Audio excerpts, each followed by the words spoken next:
Hi friends, मैं आकांक्षा शर्मा जी की with आकांक्षा में आपका स्वागत करती हूँ। आज हम कार्बोहाइड्रेट के सुपर हिट प्रश्न पढ़ने वाले हैं। मैंने जो क्लास 1 थी उसमें मैंने आपको कार्बोहाइड्रेट क्या होता है, उसके प्रकार क्या होते हैं, कैसे कार्बोहाइड्रेट के प्रकार बनते हैं, ये सभी मैंने आपको करवाए थे। और वो क्लास 1 थी और ये क्लास 3 है, तो इसको बहुत सरल तरीके से हम करेंगे। अगर आपने वो क्लास 1 नहीं देखी है तो प्लेलिस्ट से देख लीजिएगा। मैंने सुपरवाइज़र सी सीरीज़ करके एक प्लेलिस्ट बना दी है, वहाँ पर आपको इसके पूरे वीडियोस मिल जाएंगे। तो चलिए स्टार्ट करते हैं। बहुत ही शानदार ये क्वेश्चन है। पहला क्वेश्चन है, कार्बोहाइड्रेट में कार्बन, हाइड्रोजन और ऑक्सीजन का अनुपात कितना होता है। ये भी मैंने आपको करवाया था। तो अगर आपको याद हो, तो अगर आपने जिन लोगों ने भी वो वीडियो देखा होगा, तो मैंने सबसे पहले यही करवाया था कि जो कार्बोहाइड्रेट होते हैं वो कार्बन, हाइड्रोजन और ऑक्सीजन से मिलकर बने होते हैं। उसी का नाम ही इसलिए है कार्बोहाइड्रेट। हाइड्रेट मतलब जल से व्युत्पन्न, मतलब हाइड्रोजन और ऑक्सीजन, और कार्बो से मतलब हो जाएगा यहाँ पे कार्ब। तो जो कार्बन से, हाइड्रोजन से और ऑक्सीजन से मिलकर बनते हैं उनको हम बोलते हैं कार्बोहाइड्रेट। अब ये बोल रहे हैं इसमें CHO का अनुपात कितना होता है। 1:1:1, 1:2:1, 1:3:1, 2:3:4। तो कार्बोहाइड्रेट में जो कार्बन, हाइड्रोजन और ऑक्सीजन का अनुपात होता है वो होता है 1:2:1। मतलब बी जो है वो आपका आंसर सही हो जाएगा। क्या होता है? 1:2:1। मतलब अगर कार्बन 1 है, ऑक्सीजन 1 है, तो हाइड्रोजन जो होगा उसका डबल होगा। जैसे कि एक फॉर्मूला बताऊँ मैं आपको ग्लूकोज का, C6H12O6। यहाँ पे आप देख रहे हैं कार्बन के पास भी 6 अणु है, ऑक्सीजन के पास भी 6 अणु है, लेकिन हाइड्रोजन के पास कितने हैं? 12 है। मतलब कार्बन और ऑक्सीजन का जो डबल हो जाएगा वो हाइड्रोजन हो जाएगा। तो हाइड्रोजन हमेशा कार्बन और ऑक्सीजन का क्या होता है? डबल होता है, इसलिए ये इसका रेशो होता है 1:2:1। तो सबसे मेन कार्बोहाइड्रेट का फर्स्ट ही क्वेश्चन सबसे इंपॉर्टेंट है। और ये भी याद रखिएगा, जो कार्बोहाइड्रेट होते हैं वो कार्बन से, हाइड्रोजन से और ऑक्सीजन से मिलकर बने होते हैं। फ्रेंड्स, अगर न्यू है चैनल पर तो चैनल को सब्सक्राइब जरूर कीजिएगा और वीडियो को शेयर कीजिएगा। डिस्क्रिप्शन बॉक्स से आपको हमारे व्हाट्सएप ग्रुप की लिंक मिल जाएगी, सुपरवाइज़र के लिए बनाया है, जुड़ जाइएगा। इसके अलावा अगर आप हमारे सुपरवाइज़र के नोट्स लेना चाहते हो, उसमें ये सभी क्वेश्चन हमारे प्रैक्टिस सेट में मिलेंगे आपको। सुपरवाइज़र नोट्स में आपको टोटल 7 बुकलेट मिलती हैं, साथ में एक ऑनलाइन व्हाट्सएप का ग्रुप मिलता है। इन 7 नोट्स में आपको ऑफलाइन आपके ये घर पहुंचते हैं, और जो एक व्हाट्सएप का ग्रुप मिलता है उस पर हम आपकी ऑनलाइन तैयारी करवाते हैं। ये ग्रुप केवल उन्हीं को मिलता है जो हमारे नोट्स परचेज़ करते हैं। ये जो 7 बुकलेट है आप अपने घर पे मंगा सकते हैं। 7 से 10 वर्किंग डेज़ में भारत में आप कहीं भी रहते हो ये आपके पास पहुंच जाएंगे। आपको मुझे व्हाट्सअप करना है 6260190944 पर। ये 0 है 6260 और 19094। यहाँ पर आपको मुझे व्हाट्सअप करके, यहाँ पे आपको मुझे व्हाट्सअप करके हाय लिख कर भेजना है। और ये बोलना है कि आपको नोट्स परचेस करना है। इससे क्या होगा कि मैं आपको पेमेंट नंबर दूंगी, आप मुझे अपना एड्रेस सेंड करेंगे। मैं आपको पेमेंट नंबर दूंगी, उस पर आप मुझे पेमेंट करेंगे और अपना एड्रेस सेंड करेंगे, पेमेंट का स्क्रीनशॉट देंगे, और 6 से 7 दिन में आपके घर ये नोट्स पहुँच जाएंगे। साथ में आपको तुरंत एक व्हाट्सएप ग्रुप से जोड़ लिया जाएगा। अगला क्वेश्चन देखते हैं, शरीर को तत्काल ऊर्जा कौन प्रदान करता है? कार्बोहाइड्रेट, प्रोटीन, वसा या जल? जब मैं आपको कार्बोहाइड्रेट पढ़ा रही थी तब मैंने आपको बताया था कि जो शरीर में जब हम थक जाते हैं अचानक से, या कोई जैसे एथलीट होता है वो दौड़ लगाता है और जब उसको बहुत ज़्यादा थक जाता है तो उसको क्या दिया जाता है? उसको ग्लूकोज दिया जाता है। ग्लूकोज क्या है? ग्लूकोज एक प्रकार का कार्बोहाइड्रेट का प्रकार है। तो ग्लूकोज दिया जाता है, तो ग्लूकोज क्या करता है? शरीर को तत्काल एनर्जी प्रदान करता है, मतलब तुरंत एनर्जी प्रदान करता है। कौन? कार्बोहाइड्रेट। कार्बोहाइड्रेट का प्रकार क्या है? ग्लूकोज है। मतलब ग्लूकोज जो है वो तत्काल ऊर्जा प्रदान करता है। तो याद रखिएगा, शरीर को तत्काल ऊर्जा कौन प्रदान करता है? कार्बोहाइड्रेट प्रदान करता है। जो प्रोटीन होते हैं वो शरीर की कोशिकाओं का निर्माण करते हैं, शरीर की जो सेल्स होती हैं उनको निर्माण करते हैं। कोई सेल टूट जाती है तो उसको पुनर्जीवित करते हैं, मरम्मत करते हैं शरीर की जो कोशिकाएं होती हैं। मतलब बॉडी बिल्डर, जो बॉडी बिल्डिंग का काम है वो प्रोटीन करते हैं। वसा जो होती है, वसा भी हमारे शरीर को ऊर्जा प्रदान करती है, लेकिन त्वरित ऊर्जा जो प्रदान करता है वो कार्बोहाइड्रेट करता है। तो याद रखिएगा, शरीर को तत्काल ऊर्जा कौन प्रदान करता है? कार्बोहाइड्रेट करता है। अगला क्वेश्चन है, प्रतिदिन कितनी मात्रा में कार्बोहाइड्रेट की आवश्यकता होती है? 400 से 500 ग्राम, 1100 से 1500 ग्राम, 100 से 200 ग्राम या 10 से 20 ग्राम। आगे मैं आपको ये भी करवाऊँगी कि किस व्यक्ति में कितनी कितनी मतलब जो अलग अलग एज ग्रुप के व्यक्ति होते हैं उनमें कितनी कितनी ग्राम कार्बोहाइड्रेट की आवश्यकता होती है। तो कितनी मात्रा में कार्बोहाइड्रेट की आवश्यकता होती है, 400 से 500 ग्राम, 1100 से 1500 ग्राम, 100 से 200 ग्राम या 10 से 20 ग्राम। तो प्रतिदिन कितनी मात्रा में कार्बोहाइड्रेट की आवश्यकता होती है, इसका आंसर है 400 से 500 ग्राम। इसका आंसर हो जाएगा ए। प्रतिदिन 400 से 500 ग्राम कार्बोहाइड्रेट की आवश्यकता व्यक्ति को होती है। कार्बोहाइड्रेट क्या होता है? कार्बन, हाइड्रोजन और ऑक्सीजन का अवयव होता है। अगला क्वेश्चन है, निम्नलिखित में से कौन कृत्रिम ग्लूकोज है? सुक्रोज तो नहीं है, फ्रक्टोज ये भी नहीं है, ग्लूकोज ये भी नहीं है। सैकरिन को जो है वो कृत्रिम ग्लूकोज कहा जाता है। सैकरिन जो है वो क्या कहलाती है? सैकरिन को कृत्रिम ग्लूकोज कहा जाता है। किसको? सैकरिन को। फ्रेंड कमेंट करके बताइएगा फ्रक्टोज का सूत्र क्या होता है? फ्रक्टोज का सूत्र क्या होता है? कमेंट करके बताइएगा।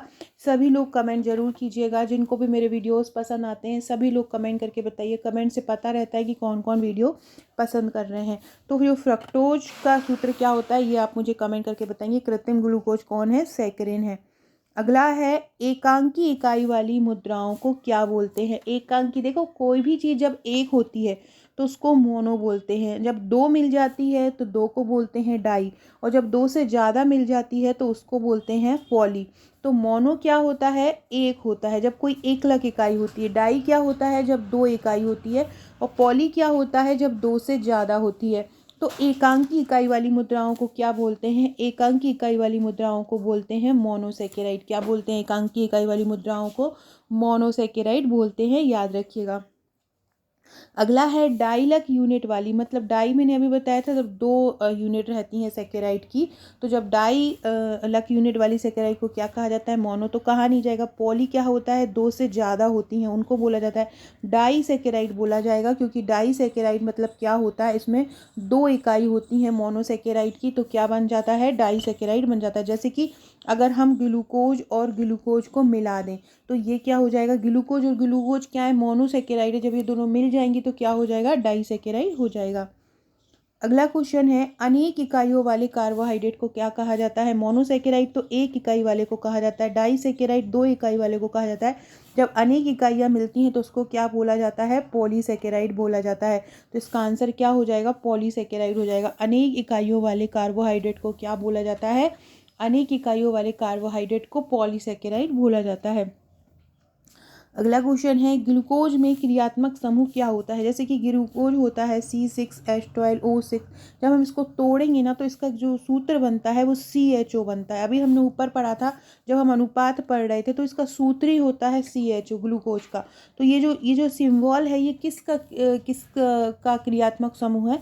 तो ये है एल्डिहाइड का क्रियात्मक समूह। किसका है? एल्डिहाइड का। तो याद रखिएगा ग्लूकोज में कौन सा क्रियात्मक समूह होता है? ग्लूकोज में एल्डिहाइड क्रियात्मक समूह होता है। एल्डिहाइड का फॉर्मूला क्या होता है? CHO। कीटोन का क्या होता है? CO होता है। एल्कोहल का होता है OH। और एल्डिहाइड किसका होता है? ग्लूकोज का। तो ये सभी फैक्ट याद रखिएगा।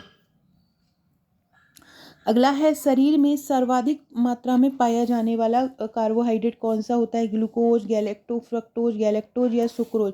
शरीर में सबसे ज़्यादा मात्रा में कौन सा पाया जाता है? तो शरीर में सबसे ज़्यादा मात्रा में कोई पाया जाता है तो वो है ग्लूकोज। क्या पाया जाता है शरीर में सर्वाधिक मात्रा में?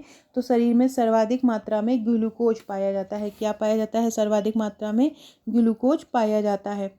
सार्वभौमिक ग्लूकोज कहा जाता है। सार्वभौमिक ग्लूकोज को कहा करते सभी जगह पर उपलब्ध होता है उसको ग्लूकोज ही बोला जाता है। सार्वभौमिक ग्लूकोज को क्या बोलते हैं? ग्लूकोज ही बोलते हैं। अगला है, शरीर का प्रमुख श्वसन पदार्थ क्या है जिससे हम शरीर को जो सांस लेने में मदद करता है? इनमें से ग्लूकोज, फ्रक्टोज, सुक्रोज। तो ग्लूकोज ही है जो शरीर का प्रमुख श्वसन पदार्थ है। शरीर का प्रमुख श्वसन पदार्थ कौन सा है? तो शरीर का सबसे प्रमुख श्वसन पदार्थ जो है वो ग्लूकोज है। फ्रेंड डिस्क्रिप्शन बॉक्स से व्हाट्सएप ग्रुप से ज़रूर जुड़ जाइएगा। नंबर है 6260190944। अगर आपने आपका नंबर मेरे पास व्हाट्सएप पर सेव नहीं कराया है तो इस नंबर पर हाय लिखकर सेव इट करके करा दीजिए। आप हमारे नोट्स लेना चाहते हैं तो भी आप मुझे इसी नंबर पर व्हाट्सएप कर सकते हैं। ये मेरे फ्रेंड्स नोट्स हैं, आप देख सकते हैं पूरे महिला पर्यवेक्षक के। ये अलग अलग आपको 7 बुकलेट मिलेंगी, वॉल्यूम 1 से लेकर, ये वॉल्यूम 1 है, ये वॉल्यूम 2 है। ऐसे अलग अलग मिलेंगी, अलग अलग टॉपिक वाइज। जैसे आपको पढ़ने में जो टॉपिक पढ़ना है वही आपको उठाना है। वॉल्यूम 3 ये शिशु की प्रारंभिक देखभाल में शिक्षा, एक साथ पूरे सिद्धांत किए हैं। वॉल्यूम 5 में जो प्रैक्टिस सेट मिलता है। वॉल्यूम 6 में नियम, अधिनियम, अधिकार, प्रबंधकीय गुण, शारीरिक रचना और 1000 वन लाइनर मिलते हैं आपको साथ में सारांश के रूप में। तो एक प्रैक्टिस सेट, एक सारांश के साथ 5 बुकलेट आपको थ्योरी मिलती हैं। और सबसे महत्वपूर्ण जो चीज़ मिलती है इसके साथ वो होता है एक व्हाट्सएप का ग्रुप, जहाँ पर हम आपकी तैयारी करवाएंगे। यकीन मानिए, अगर आप हमारे नोट्स लेते हैं, हमारे ग्रुप से जुड़ते हैं, प्लस हमारे वीडियो की जो PDF भी उस ग्रुप में दी जाएगी वो करते हैं, इतने सारे क्वेश्चन प्रैक्टिस करवा दूंगी हर टॉपिक के, चाहे वो बाल विकास हो, चाहे वो प्रबंधन हो, चाहे वो अवधारणा हो, चाहे अभिप्रेरणा हो, सारे जो टॉपिक होते हैं, चाहे वो पोषण हो, एक एक क्वेश्चन का रिवीजन करवा दूंगी। एक एक क्वेश्चन के बार बार प्रैक्टिस करवाऊंगी, एक एक टॉपिक के हजारों हजारों क्वेश्चन, क्योंकि अलग अलग शिफ्टों में एग्जाम होना है ना, तो कोई भी क्वेश्चन किसी भी शिफ्ट में किसी भी टॉपिक से कुछ भी पूछा जा सकता है। हर टॉपिक को करंट से जोड़ के पढ़ेंगे। करंट में जो योजनाएं हैं महिलाओं से संबंधित, बच्चों से संबंधित, वो सभी करेंगे। ये देख सकते हैं किसी के यहाँ पहुँचे थे तो ये इस प्रकार से नोट्स आज मिल गए हैं। और इस प्रकार का प्रैक्टिस सेट आपको मिलेगा साथ में। जिस तरह से मैं क्वेश्चन कराती हूँ सभी मिलेंगे। ये देखिए आप, इस तरह से बुकलेट हैं, ये टेबल फॉर्म का उपयोग किया गया है, हैंड रिटन बनाया गया है इसको। और पूरे सारे टॉपिक को ये देख सकते हैं, ये हैंड रिटन ये नोट्स है पूरा, साथ में टेबल का भी उपयोग किया गया है। कोई भी पोषण करवा रही हूँ तो कोई भी तत्व करवा रही हूँ, जैसे कार्बोहाइड्रेट करा रही हूँ या प्रोटीन, तो उसके साथ साथ उसके कितने ज़रूरत है, उसमें क्या क्या की कितना कितना हर स्टेज पे ज़रूरत होती है उस पदार्थ की, तो ये सभी अलग से टेबल बना के किया गया है। देख सकते हैं आप इस तरह से, ये स्वास्थ्य के पूरे अभिकरण है, ये इस प्रकार से तैयार की गई। ये पूरी बीमारियां हैं, रोगों को भी इस प्रकार तैयार किया गया है। तो अगर आप हमारी ये 7 बुकलेट लेना चाहते हैं तो आप मुझे व्हाट्सअप कर सकते हैं। मेरा जो व्हाट्सअप नंबर है वो है 6260190944। ये मेरा ये पेमेंट है इसका सुपरवाइज़र का 1399 चार्ज है, प्लस 100 रुपीज़ कोरियर है। सितंबर में एग्ज़ाम है, अभी से तैयारी स्टार्ट कीजिए। जितना लेट आप हमारे ग्रुप से जुड़ेंगे, ग्रुप में जो तैयारी करवाई जा रही है उतना आप डिले होते जाएंगे। तो जल्द से जल्द अपनी बुकिंग कीजिए। अगर आप सुपरवाइज़र एग्ज़ाम निकालना चाहते हैं, ज़्यादा से ज़्यादा प्रैक्टिस करना चाहते हैं, ज़्यादा से ज़्यादा रिवीजन करना चाहते हैं, तो आप हमारे नोट्स लेकर ग्रुप में तैयारी आरंभ कर दीजिए। तुरंत कोई चीज़ ग्रुप में आती है, तुरंत आपको माइंड में पिंग करती है, तो वो तुरंत आपको कोई चीज़ याद हो जाती है। अब हम अगला क्वेश्चन देखते हैं। अगला क्वेश्चन है, फ्रक्टोज में पाया जाने वाला क्रियात्मक समूह कौन सा है? कीटोन, एल्डिहाइड, अल्कोहल या सभी? तो जो फ्रक्टोज में जो क्रियात्मक समूह पाया जाता है वो पाया जाता है कीटोन, मतलब CO जुड़ जाता है। क्यों? क्योंकि इसमें क्या होता है ना कि दो ग्लूकोज के अवयव आपस में इसमें मिल जाते हैं, जिसके कारण क्या होता है कि ये कीटोन का रूप ले लेता है। तो इसका क्रियात्मक समूह क्या हो जाता है? कीटोन हो जाता है। अगला क्वेश्चन है, विश्व की सबसे मीठी प्राकृतिक ग्लूकोज कौन सी है? जो नेचुरल है और सबसे ज़्यादा मीठी है। ग्लूकोज, फ्रक्टोज, और ये ग्लूकोज की जगह ये गैलेक्टोज है, तो हर जगह ये ग्लूकोज लिखा है। गैलेक्टोज और सुक्रोज, इनमें से कौन सी सबसे मीठी प्राकृतिक ग्लूकोज है? तो फ्रक्टोज जो है वो सबसे मीठी प्राकृतिक ग्लूकोज है। फ्रक्टोज जो है सबसे ज़्यादा मीठी है। जितनी भी कार्बोहाइड्रेट हैं, उनके प्रकार हैं, उनमें सबसे ज़्यादा जो मीठी जो ग्लूकोज होती है वो कौन सी होती है? वो फ्रक्टोज होती है। याद रखिएगा, ये फलों में पाई जाती है। फ्रक्टोज किस में पाई जाती है? फलों में पाई जाती है। और ये सबसे मीठी प्राकृतिक ग्लूकोज है, ये भी याद रखिएगा। अगला क्वेश्चन है, फ्रक्टोज ग्लूकोज किस में पाए जाते हैं? फल में, शहद में, दोनों में या दोनों में नहीं? तो ये दोनों में ही पाए जाते हैं। फलों में भी पाए जाते हैं फ्रक्टोज। फ्रक्टोज जो ग्लूकोज का ही एक प्रकार है, वो किस में पाया जाता है? वो फलों में भी पाया जाता है और शहद में भी पाया जाता है। तो इसलिए इसके दोनों ही आंसर सही हो जाएंगे। अगला क्वेश्चन है, ग्लूकोज किसको कहा जाता है? ग्लूकोज ग्लूकोज मतलब 2 बार ग्लूकोज किसको कहा जाता है? ग्लूकोज को, फ्रक्टोज को, या ये गैलेक्टोज हो जाएगा। जब ग्लूकोज और ग्लूकोज आपस में मिलते हैं तो वो क्या बनाता है? तो वो गैलेक्टोज बनाता है। ये गैलेक्टोज क्या होता है? ये डाइसैकेराइड होता है। क्योंकि 2 ग्लूकोज आपस में मिल रहे हैं, इसलिए इसको क्या बोलते हैं? इसको ग्लूकोज और ग्लूकोज बोलते हैं। क्यों? क्योंकि इसमें दो ग्लूकोज आपस में मिल रहे हैं, इसलिए इसको हम क्या बोलते हैं? इसको गैलेक्टोज बोलते हैं। तो याद रखिएगा, गैलेक्टोज जो है वो डाइसैकेराइड है, क्योंकि इसमें 2 मोनोसैकेराइड के अणु आपस में मिलते हैं और इसको क्या बोला जाता है, इसको ग्लूकोज बोला जाता है। अगला है सबसे ज़्यादा मीठी शर्करा। अभी मैंने बताई थी, चाहे विश्व में हो चाहे नॉर्मली पूछ लें, सबसे ज़्यादा मीठी शर्करा कौन सी है? सबसे ज़्यादा मीठी शर्करा है फ्रक्टोज। अगला है किस शर्करा को टेबल शुगर बोलते हैं? ग्लूकोज, फ्रक्टोज, सुक्रोज, टेबल पर रखी जाती है टेबल शुगर किसको बोलते हैं? ग्लूकोज, फ्रक्टोज, सुक्रोज या लैक्टोज को? तो सुक्रोज को बोलते हैं। किसको बोलते हैं? सुक्रोज को टेबल शुगर बोला जाता है। ये बहुत इंपॉर्टेंट क्वेश्चन है फ्रेंड्स। ऐसे ही हजारों प्रश्नों की प्रैक्टिस आप हमारे ग्रुप के माध्यम से करेंगे, हमारे नोट्स के माध्यम से करेंगे। महिलाओं के लिए सुपरवाइज़र की वैकेंसी बहुत ही शानदार है, क्योंकि जो दूसरे एग्ज़ाम हैं उसमें कंपटीशन बहुत ज़्यादा रहता है, क्योंकि मेल भी पार्टिसिपेट करते हैं, लेकिन यहाँ पे केवल आप लोगों को ही फाइट करना है। तो अभी से ही अपनी तैयारी, फरवरी ऑलमोस्ट सब पूरा निकल ही गया है, केवल मार्च से सितंबर के हो सकता है फर्स्ट वीक में ही एग्ज़ाम हो जाए। तो आपके पास समय कम है, आपको पूरा जो अलग अलग सब्जेक्ट है उनको बहुत अच्छे से फोकस करना है। तो डेली वीडियो देखिए, डेली जो ग्रुप में दे रही हूँ अपडेट, उनको डेली की डेली तैयार कीजिए। हम यहाँ पे मैथ्स भी करेंगे, रीजनिंग भी करेंगे, कंप्यूटर भी करेंगे, अधिनियम जो दिए हैं सिलेबस में वो अधिनियम भी करेंगे। सब कुछ हम यहाँ पे करेंगे, तो चैनल को सब्सक्राइब करके भी रखिएगा।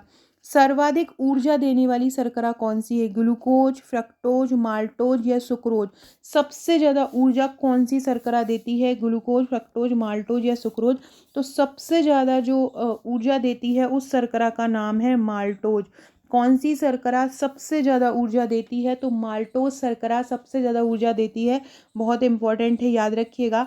कौन सी शर्करा सबसे ज़्यादा ऊर्जा देती है? तो माल्टोज देती है। अगला है सूखे मेवे या ड्राई फ्रूट में कौन सी शर्करा पाई जाती है? सूखे मेवे या ड्राई फ्रूट में सुक्रोज, माल्टोज, गैलेक्टोज या लैक्टोज? तो जो माल्टोज शर्करा है वो ड्राई फ्रूट्स में पाई जाती है। ड्राई फ्रूट जैसे कि आप कोई भी ड्राई फ्रूट खाते हो, काजू हुआ, बादाम हुआ या कोई भी ड्राई फ्रूट होते हैं, तो उनमें कौन सी शर्करा पाई जाती है? उनमें माल्टोज पाई जाती है। कौन सी? और ये माल्टोज ही शरीर को सबसे ज़्यादा ऊर्जा प्रदान करते हैं और ये ड्राई फ्रूट्स में पाए जाते हैं। अगला है इनमें से क्या सही है? सुक्रोज सुक्रोज डाइसैकेराइड है और ये किस किस से मिलके बनता है? फ्रक्टोज से और ग्लूकोज से, बिल्कुल सही है। माल्टोज किससे मिलके बनता है? ग्लूकोज और ग्लूकोज से, ये भी सही है। लैक्टोज किससे मिलके बनता है? ग्लूकोज और गैलेक्टोज से। ग्लूकोज और गैलेक्टोज से कौन बनता है? लैक्टोज, जो कि जितने भी मिल्क प्रोडक्ट रहते हैं उनमें ये पाया जाता है लैक्टोज। तो ये तीनों ही सही है, तो इनका तीनों ही आंसर सही हो जाएंगे। उपरोक्त सभी सही इसका आंसर हो जाएगा। सुक्रोज किससे मिलके बनता है? फ्रक्टोज और ग्लूकोज से। माल्टोज किससे बनता है? ग्लूकोज और ग्लूकोज से। और लैक्टोज किससे बनता है? ग्लूकोज और गैलेक्टोज से। प्रति किलो व्यक्ति कितनी कार्बोहाइड्रेट की आवश्यकता होती है? 7 से 9 ग्राम, 8 से 9 ग्राम, 10 से 11 ग्राम या 12 से 13 ग्राम?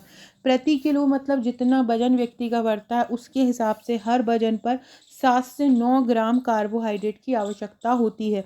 तो याद रखना, प्रति किलो व्यक्ति मतलब हर 1 किलो पर व्यक्ति को कितनी कार्बोहाइड्रेट की आवश्यकता होती है? 7 से 9 ग्राम कार्बोहाइड्रेट की आवश्यकता होती है।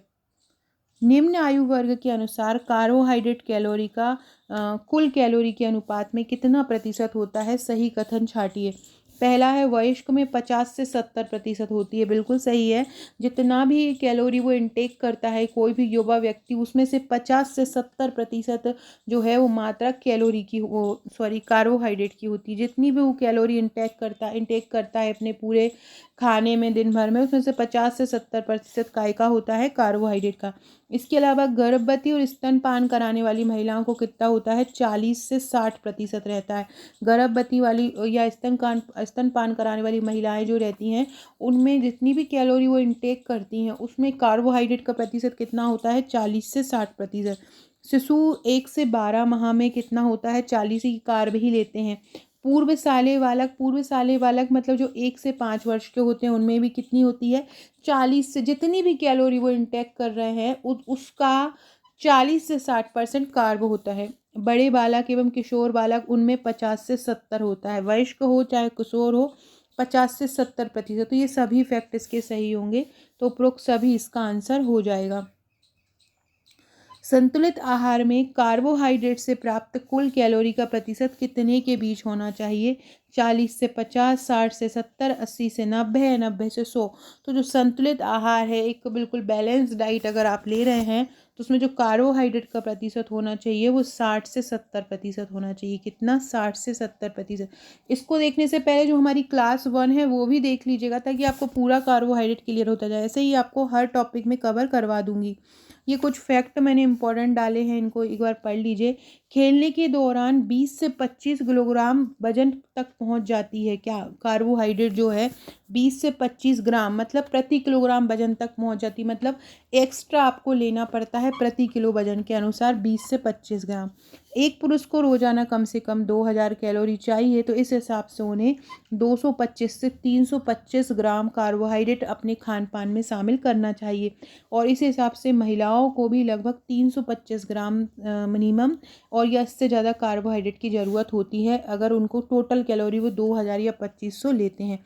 सो फ्रेंड, ये था हमारा आज का वीडियो। बहुत ही शानदार ये टॉपिक था। आई होप आपको पसंद आया होगा। पसंद आए तो वीडियो को लाइक शेयर सब्सक्राइब जरूर कीजिएगा। अगर आप हमारे ये नोट्स लेना चाहते हैं तो आप मुझे व्हाट्सअप कीजिएगा। व्हाट्सअप नंबर ये हर नोट्स के नीचे मेरा व्हाट्सअप नंबर दिया हुआ है, तो आप यहाँ पर मुझे व्हाट्सअप कर सकते हैं। और ये प्रैक्टिस सेट हो, चाहे हमारे नोट्स हो, चाहे हमारा ग्रुप हो, सब आपको मिल सकता है। सो फ्रेंड, वीडियो अच्छी लगे तो लाइक शेयर सब्सक्राइब जरूर करें। Okay friends, thank you.